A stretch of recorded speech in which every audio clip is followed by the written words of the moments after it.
Mayson, utok sa moingon nga way reliyon nga makaluwas. Yawan noon ang iyahang panghuna-huna. Ngano? Ang relihiyon maunay paagi aron ka mahiusa sa Dios. Ako balik ko na. Kung ang taong moingon nga way reliyon nga makaluwas, yawan noon ang iyang panghuna-huna. Kay ang relihiyon maunay basihan aron ta makasunod sa gingharian sa Dios. Kaya sa man ta mukuha bautismo kung way relihiyon. Nga di naman makasunod sa langit ang way bautismo sa gitukod ng reliyon ni Lord Jesus. So kung mo yun sila way reliyon nga makaluwas, yawan no na kay ilang gidamay ang kang Lord Jesus. Pero kung yun sila nga way sikta nga makaluwas, tama sila, kaya wala na kwintang nila ha. Pero kung yun sila way reliyon nga makaluwas, yawan no na kay ilang gidamay ang kang Lord Jesus. Mga igsoon, unsay gingon ni Lord Jesus sa way reliyon, iyaha pa ng dugmokon sa impyerno. Atong basahon ang Sirach 41:8 nga mingon ang Ginoo, dugmokon ang walay reliyon. So kana mo ingong way reliyon na makaluwas, sama na sila nga way reliyon. So atong basahon nga dugmokon na sila sa Ginoo. Sirach 41:8. Kamo sinilutan, kamo mga tao nga walay relihiyon, nga mibiya sa balaod sa labing halangdon nga Diyos. Tinaw, kumusto ka ang gingon sa mga mili na magtutulo na mao ang mga pastor na way reliyon na makaluwas. Anong mangdalimat sila sa Katoliko? Mamubalhin sa ilang grupo. Nawalo sa reliyon na makaluwas. Palawaran ninyo ng limbong sa mga pastor. Wala ninyo na makaluwas, pinudalihon nila ang Katoliko na mubalhin sa ilang grupo. Kung sa tuyo nila, na di man tayo makaluwas, alam nila ang reliyon. So ang tuyo nila, ang kwarta lang sa Katoliko. So mga isoon ang reliyon makaluwas, dili lang manluluwas. O nagtirko ka, ha? Sa diferensya between makaluwas o manluluwas. Walay relihiyon na manluluwas, tama na. Pero doon ay relihiyon na makaluwas. Kaya ang word makaluwas, nagpasabot ng instrumento sa kaluwasan. Ang word na manluluwas, nagpasabot na sa muhatag sa kaluwasan. So ang relihiyon ba makaluwas? 1,000,000% ang relihiyon makaluwas. Kaya dili makasulod sa langit ang tao kung may bautismo. O ang bautismo, sa reliyon lang na makuha. So, giingon sa mga sikta nga way reliyon na makaluwas, aron ma-impierno ang tao. Mora na itumong sa mga pastor. So, ang tuyo sa mga sikta, ma-impierno ang tao. Pinagi silang pagingon na way reliyon na makaluwas. Kaya pinagi sa pagingon na way reliyon na makaluwas, ang tao dili na mangita sa tinuod na reliyon. Bago ba sa nila isoon na dili maluwas ang walay relihiyon? Basaw na ha? San Juan 3:5, ipasabot ba nga dili maluwas ang walay relihiyon? Ipasabot. Ingon din eh. Si Jesus mitubag, sultihan ko ikaw, walay makakita sa gingharian sa Diyos, lawas kung siya matao pag-usap. Kung saan man pagkatao pag-usap sa usa ka tawo nga gulang na, nangutana si Nicodemo, dili niya mahimo ang pagsulod sa tiyan sa iyang inahan, aron magpakatao pag-usap. Si Jesus mitubag, sultihan ko ikaw, walay makasulod sa gingharian sa Diyos, lawas kung natao siya pinagi sa tubig ug sa Espiritu. So tinaw, nga walay makasulod sa langit, gawas kung doon na siya bunyak, kaya matao pinagi sa tubig ug sa Espiritu, nagpasabot na sa bunyak. So dili makasulod sa langit ang way bunyak, o pasabot na ninanglan ta sa reliyon. Kaya ang reliyon, mao man ay muhatag nato sa bunyak. Anong ta makasulod sa langit? Ato saon ang San Juan 16:15-16 nga gipahayag yun sa Ginoo nga dili makasulod sa langit ang walay relihiyon. Gingon din eh. Mingon sa kanila, paglakaw kamo sa tibok kalibutan o isang yaw kinimaing balita ngadto sa tanang mga tao. So aron ang tanang tao maluwas, mingon ang Ginoo paglakaw mo sa tibok kalibutan. Unsa pa'y gingon, ang mutuo o magpabunyag maluwas apan ang dili mutuo sinutan. Ang mutuo o magpabunyag maluwas, nawasa man ka mutuo o magpabautismo. Sa Baptist, sa Foursquare, sa Mormons, sa Sabanista, sa Dating Daan, sa Pentecostal, sa Methodist, sa Bunagit Christian, o sa Simbang Katoliko nga gipanguluhan una ni San Pedro. Muna mga isulong Katoliko ha, ayaw mo kumpiyansa. Ayaw mo padani sa mga pastor kay mini na nga mga magtutudlo. Squatter lang na sa Biblia. Ang tagiya sa Biblia ang Simbang Katoliko. Sila Biblia kay nang manit pag sila sponsor. Pero kung ang Biblia wa pa ni gibaligya sa Simbang Katoliko, wala sila Biblia. Muna mga isun. So ayaw yun mo padala sa mga pastor. Kami na mga magtutudlo. Pero kung doon ay mo sopa, pwede mo mangutana. So kamo mga Katoliko, nga doon ay kalibog sa atong relihiyon, sa pagtulunan, pangutana mo, kaya mo mong tumagon. Okay, sige Brad. Salamat Brad. Salamat bro. Anang gano'n Kristo na pagkatuturon po ang pizza sa ibabaw ng bato. Hindi dito po sa rin. Ang panguta na ako ngayon Roma. Iglesia kasi Roma man. Ano nga Roma man? Nagkakapunta Iglesia Jerusalem. Muli panguta na ito. Nagkakapunta na Jerusalem. Ben, good morning. Usong Katoliko, mangutana. Kung mangutana mo sa pare sa mga Katoliko, kay kami giban sa imis pare. Kay nana sa Biblia, kung doon tayo kalibog sa pare ka mangutana, dili ni pare, pero giban sa imang ni sa mga pare. Basaw dyan ako bro, nga kung doon tayo kalibog mangutana sa pare. O niya, gamay naman ang pare, munang kami, may voluntaryo, may toon, ano makatubag ni. Sa pare kita mangutana, ayaw sa pastor kay baka may iturno ng pastor o madala mo nila. So dire mo sa pare, nabala sa Bible, ato basaw ng Malakias 2:7. Patungdanan sa mga pare, lalo ha, patungdanan sa mga pare ang pagtudlo sa matuod nga kaalam mahitungod sa Dios. Kinahanglan adto kanila ang katawhan magpakisayod, mangutana. Bahin sa akong kabubuton, kay sila mauman ang mga sinugo sa Ginoo nga labing gamhanan. So kung doon na mo ikalibog sa pare pangutana, kaya kami, gibansay man ni pare, gipa-school lang kami, so pwede ni manubag, kay gamay naman ang pare. Ayaw yung mo pangutana sa pastor, kay tuduan man mo dibaw. Now, nganong Roman Catholic, nga sa Jerusalem ang gitukod. Yana. Pagtukod ni Lord Jesus sa iyang iglesia, wala niya hingande. Nganong gitawag man na og iglesia sa Jerusalem? Nganong gitawag man na siyang sumusunod sa dalan? Nganong gitawag po na siyang iglesia ni Kristo, magigamit ni Felix Manalo? Nganong gitawag po na iglesia sa Diyos, magigamit ni Soriano? Ato nang basahon sa Biblia, o ngano po gitawag og Romano Katoliko? Okay, yaka. Inom sa ka, kaya kasi ipapasko ka.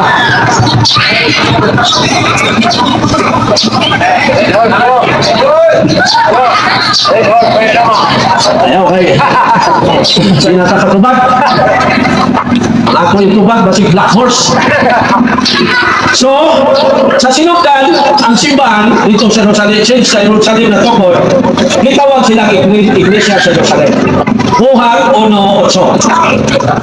Ano bro, no? Buhat 1:8. Gitawag silang iglesia, I'm sorry. Buhat 9. Ay, buhat 2:8.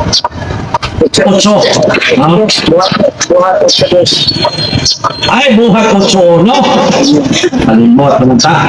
Salamat, Lord. Buhat 8, no? Itawag sila o iglesia sa Jerusalem. Dala. Nga na gayong adlaw nagsugod ang mapintas nga paglutos batok sa iglesia sa Jerusalem. So tama, gitawag og iglesia sa Jerusalem. Yes mo. Gitawag po sila sumusunod sa dalan. Nganong gitawag sila ang Christian sa unang iglesia sa Jerusalem? Kay sa Jerusalem man natukod. Nganong gitawag po sila? Gitawag pa po sila o sumusunod sa dalan? Atong basahon ang buhat 9:2. Ngayon din og nangayog mga sulat na magpadala kaniya sa mga sinagoga sa Damasco nga gitugutan siya pagdakop sa mga sumusunod sa dalan nga iyang makita didto lalaki ug babae. So gitawag ko sila sumusunod sa dalan. Gitawag sila sumusunod sa dalan kay si Lord Jesus mao man ang dalan na ilang gituuhan og gisunod. 1:14:2 si Jesus gitubag, ako ang dalan ng kabaturan ug ang kinabuhi. So ang buto ni Lord Jesus gitawag sa sinugdan og sumusunod sa dalan. Gitawag po sila og kini sumusunod sa dalan gigamit ni sa tagapanabo Ben Gaetano, one way ang alam siya grupo. Gitawag po sila og iglesia sa Dios, mo na po ni gigamit ni Eli Soriano, Church of God, member of Church of God International, buhat 20:28. Gingon din may pipilaw niya ka mga 28. Bantayin ninyo ang inyong kaugalingon o ang tanang mga magtotoo nga gitugyan sa Espiritu Santo kaninyo. At imana usab ang iglesia sa Dios na naiya pinagit sa tayo sa mana. Gitawag po sila iglesia sa Dios. Now, gitawag ba po sila iglesia ni Kristo? Gitawag sila iglesia ni Kristo pag-abot nila dito sa Vatican, sa Roma. Kanang sa Vatican karon. Roma 16:16. Pagpangumusay kamo pinagi sa inigsuon nga halok na humusta kaninyo ang tanang iglesia ni Kristo. Mao po niya ang gigamit ni Felix Manalo. Pero ang unang gigamit ani si Alexander Campbell sa Amerika na 1830 na nagtukod og grupo nga gitawag niya Church of Christ.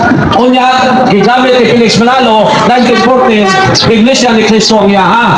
Unya ang unang gigamit ani Church of Christ ito nga si Lord Jesus God.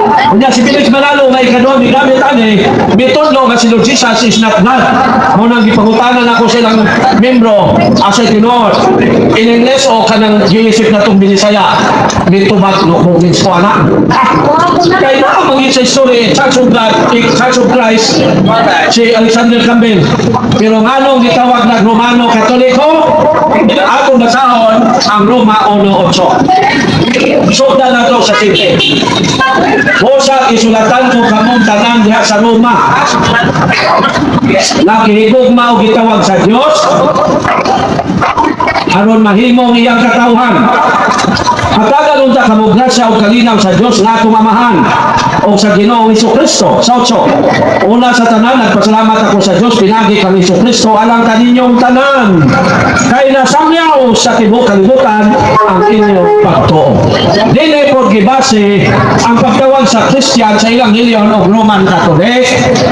Ngadtong tuig 1870. Kay daghan namang misulpot na may Orthodox Catholic, na Anglican Catholic, o na bagong misulpot dito sa England ang Old Catholic na tinukod ni Joseph Ignace Bondolinger.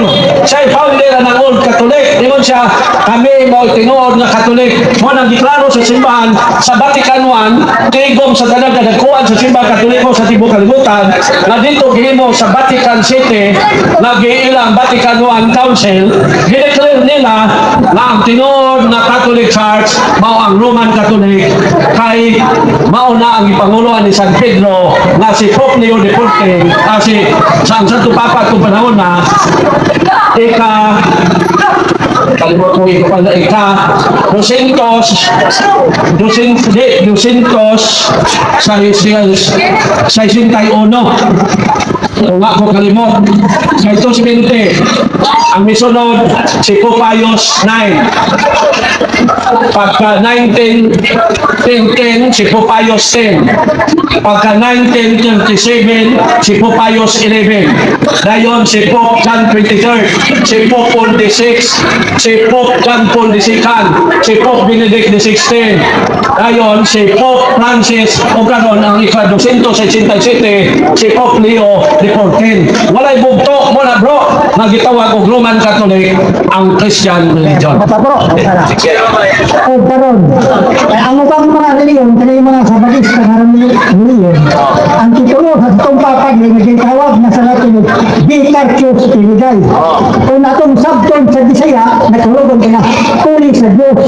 Pag sumada pa sa Vicartius Spiridae, nag-Roman number, ang Santo Papa daw, ang 666, ang tuta.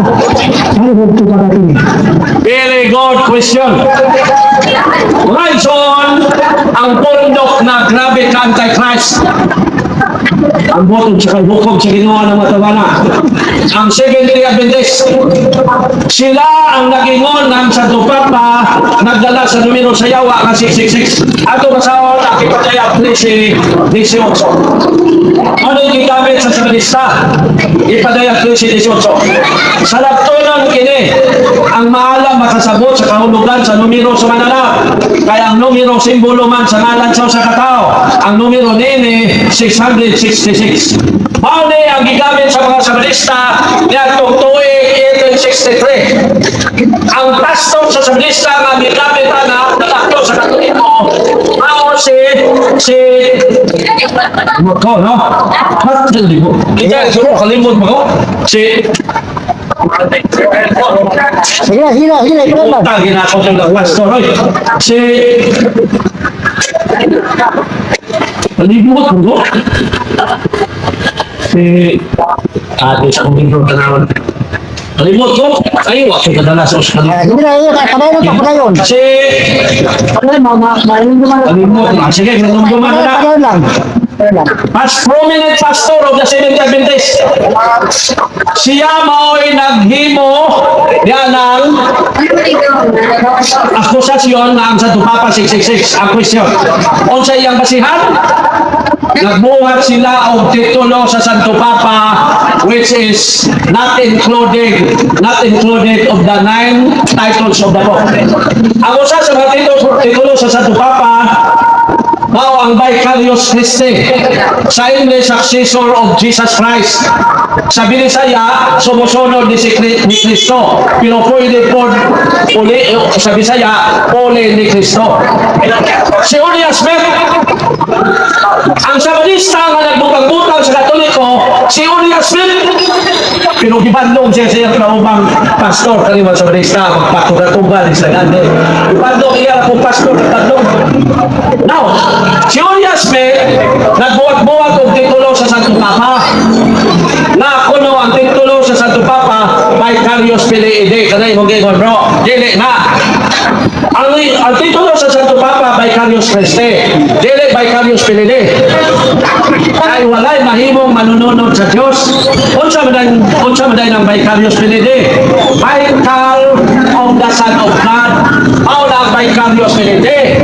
Walay mahimong manununod sa pagka-Diyos ni Lord Jesus. That is why dili na title. Ang title ako malikon ang usa, Vicar of Christ. Now, tanawan ninyo ang tika sa analyze ilista ninyo o namoy mga bulpin niya. Ang Vicarious Filii, gitubangan ni Uriah Smith o Roman numerals. Unya, gidaya nila ang iyo, ito nilang B. Tanawang daya. Ang Vicarious Filii, Vicarious, ang B, Roman number. Okay. Ang I, 1. Ang C, 100. Ang E, 0. Wala na sa Roman numerals. Ang R, 0. Ang I, 1. Ang U, hihimo man ang B. Ang U, yung himong B. Ano mapagawas niya ang 5? Kita niyo ang daya. Hidod niya niya. Okay. Now, ang pili, ang E, 0. Ang I, 1. Ang L, 50. Ang I, 1. Dua man na kay, 1. So, 53. Ang isa ganiya, 555 to. Ang J, Actually, dili. Ang katong 100, ang vicarious 100, ano ba ko, ilisa 153 kilo na. B5 A0 C100 105. C100 mo na, so 105. Ang A0, ang R0, ang I 1, so 106. Ang vicarious. Ang iyo, ay, buwan mo na kayo, no? So, 112. Ang vicarious, 112. Ang bili, 53. So, 112 plus 53.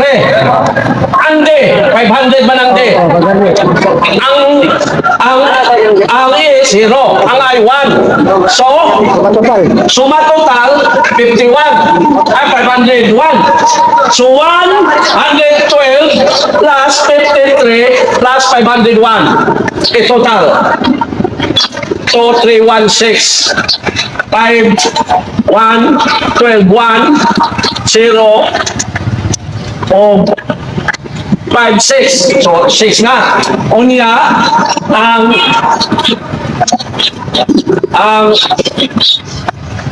5 of 1, 6. Mo lang 666. O nakigamit, pero kung sa daya nila, ang iyo gihimong B. Gihimong niyang B. So, mauna.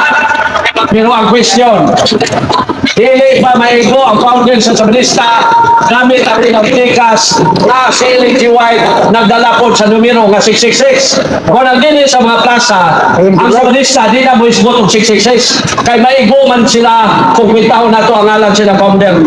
Pero ang question, kinsa yun ang tilog na 666 nag-isbutan sa Bible? Na Lord. Right, so, ang tilog na 666 nag-isbutan sa Bible, mao si Cesar Nero, ang nagpatay sa mga apostoles, ang nagluto sa mga Christians, ang nagbintay sa mga apostoles, San Pedro, gilansang sa krus, gibaliktad, Saint Bartolomeo, ginsunog na buhi, mao na si Cesar Nero. Kay si Cesar Nero, mangtas na, iyang ginikalan, gipatay niya, iyang mga ison, gihurot niyang patay, kay dili mo to sa iyang gi-order na mga balaod. Mao nang gingon din nga kung dili mo yun sa Cesar Nero patyon sa 17. Walay makapamalit o makapamaligya gawas niya itong may patik sa ngalan sa mananap. Ang mananap nagisbutan si Cesar Nero o sa numero nga simbolo sa maong ngalan. So ang gisimbolohan sa 666 ngalan sa tao. Bagsak na ang sablista kaya ang vicarious Pilide gawas na dili titulo sa Santo Papa, dili pa ginangalan sa Santo Papa. So bagsak na. Kung hindi na sila mukuan din basta doon ay safe day nga nakabalo. Kaya mabuking mga sila. Now, kinsa ang tingog na 666 according sa Bible sa history? Si Cesar Nero. Ay, so kung tubangan na to equivalent number ang ngalan ni Cesar Nero, mugawas ang 666. O gili Roman numeral sa gabiton kay panahon man na sa mga apostoles. Ang gamito nato kanang gitawag og gimatria. Unsa man ang gimatria? Mao na ang paghatag og equivalent number sa kultura sa mga Hudyo sa Hebrew alphabet. Ang ngalan ni Cesar Nero, Roman name na. Ang ngalan niya sa Hebrew name, Polos consonants. Kay sa Hebrew alphabet before Christ, walay vowels, walay I, O, Polos consonants. So ang Cesar Nero, kung isulat, ang pagsulat, Q is R. Gilitok ng Cesar. Ang Nero, gisulat ng N, R, W, N. Gilitok ng Neron. Muna ang ngalan ni Cesar Nero sa Hebrew, Cesar Neron. O kung ato ng tugbangan og numero sa Hebrew alphabet, gamit ang ilang gematria, mulabas ang tulo ka 6. Ano man? Ika bro, ang Q, 100. Ang S, 60. Ang R, 200. Pila na? So, 306. Kaya ang Q, 100. Ang S, 6. Ang R, 200. So, 306. Ang N, 50. Iset sa Google kung dunay mo supa. Ang N, 50. Ang R, 200. Ang W, 60. I'm sorry, yeah, the rumble. I'm sorry. Okay. Ang W, 60. Ang N, 50. So, pila na? N to 50. Ang R, 200 to 50. Ang W, 60. Pila na? 310. Ang N, 50. So, 360. 360 plus 306. Total, 666. Mao na ang giingon din, Saan na sa Ito na bro, ang tagna nga si Dinero ang tuman. Siniro ang gipasabot. Oh. Now, computer na ito, ang alam ni Linjo ay gamit ang ilang tikas o delay pa positibo og 666. O nang hulay, sa barista mo iskot o 666 bisag asa. Kay mapahiya man sila, kay gamit ang ilang tikas, si Linjo ay 666 man ang alam. Now, atong computer, Ellen, double L man na. Punta. So, ang L, 50. Buka pa na kayo, so 50, 100. 100. Ang gold, ang spelling sa gold, G-O-U-L-D. Ang J, 0. Ang O, 0. Ang Yo. Imo O, ang Yo. Imo O na itong bed. Bumalos nagpanikas. Bungal na sila. Di tikason po na to. Patin. So, okay. So, ang Yo, 5. 5. Ang L, 50. Ang D, 500. 100. So, ang gold, 555. O niyang Ellen, 100 ba to? So, 655 na. Ang white, W. ang W, 10. kani mga Katoliko nga namyaba sa una, makainomdom na gyud mo nga nung unsa ng W. Unsa ng W? Ang W nagpasabot og duha kayo. Abaw ng W kay duha kayo. Kitapan. So duha man na kayo ang W, so 10. 10. Roman number na. Oh, Roman number. Onya ang 5. Y, ang A 0, ang I 1, ang T 0, ang N 0. So, Matotal. ang total sa Y is 11. 11. So, ang Ellen 100, ang gold 555 plus 11, total 666. Ano na ang sabrista? Sila de yawa. Sila mo naigo sa numero si Awa. Sila lang gibali. Ila lang gibali. Pero dili na sila mo atik-atik o gani sa mga safety nga nagtuon kay mapahiya man sila. Oh, klaro mga makahiring naman sila na wag ito kanan. O na. Kadang kung pangutan na bro. So kamo mga Katoliko, na maginis Bible nga sa parit ang mangutana. Agyon mo pangutana sa pastor kay dili ginatinod ang ilang itubag ninyo.